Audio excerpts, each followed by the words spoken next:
بسم اللہ الرحمن الرحیم نحمدہ و نصلی علی رسول الکریم۔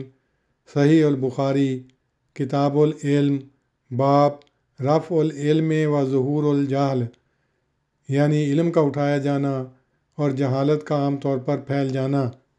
حدیث نمبر 80۔ حضرت انس رضی اللہ عنہ سے روایت ہے کہ رسول اللہ صلی اللہ علیہ وسلم نے فرمایا، اس گھڑی کی علامتوں میں سے یہ ہے کہ علم اٹھا لیا جائے گا اور جہالت مستحکم ہو جائے گی اور شراب پی جائے گی اور زنا کثرت سے ہوگا۔ اسی باب کی دوسری حدیث 81 ہے، یہ بھی حضرت انس رضی اللہ عنہ سے مروی ہے۔ انہوں نے کہا، میں تم کو ایک ایسی حدیث بتلاتا ہوں کہ میرے بعد کوئی بھی تمہیں نہیں بتلائے گا۔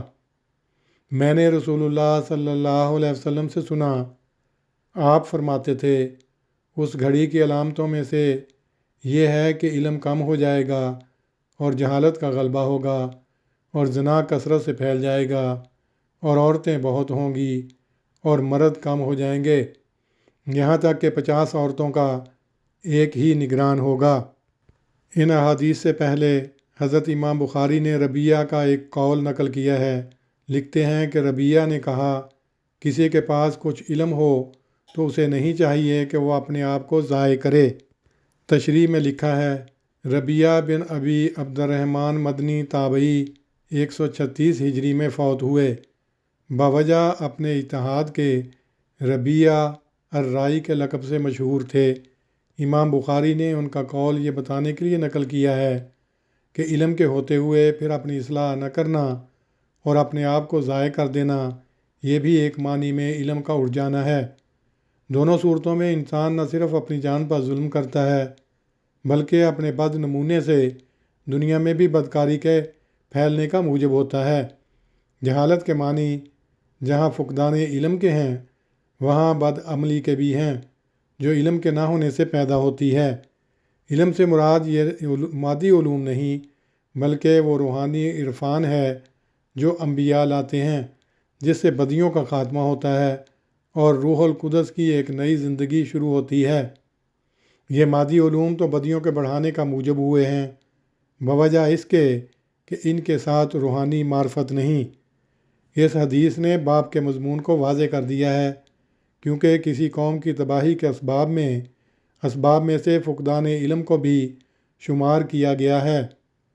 دوسری حدیث میں فرمایا کہ اس گھڑی کی علامتوں میں سے یہ بھی ہے کہ عورتیں بہت ہو جائیں گی اور آدمی گھٹ جائیں گے۔ ایک زمانہ وہ تھا کہ مسلمان قرون مظلمہ میں تاریک یورپ و جاہل ایشیا کے معلم و رہنما تھے، اور ایک زمانہ یہ ہے کہ وہ اپنی جہالت کی وجہ سے جا بجا مطعون ہیں۔ عفت و طہارت جو ان کے لیے مایہ ناز تھی کھو بیٹھے ہیں۔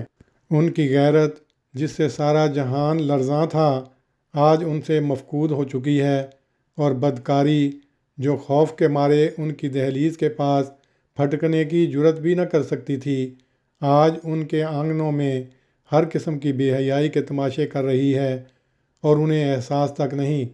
شراب جس کی بو سے بیزار تھے آج ان کی گھٹی میں ہے، ان کے گھر رانڈوں سے بھرے پڑے ہیں، اور اس جنگ عظیم اول نے تو وہ تباہی ڈالی ہے کہ یہ سارے نظام ہم نے اپنی آنکھوں سے ممالک اسلامیہ میں دیکھے ہیں۔ اس جنگ کے بعد القیم الواحد کے عذاب کا نظارہ ایسے جلالی رنگ سے پورا ہوا ہے کہ سارا یورپ اب تک چیخ و پکار کر رہا ہے۔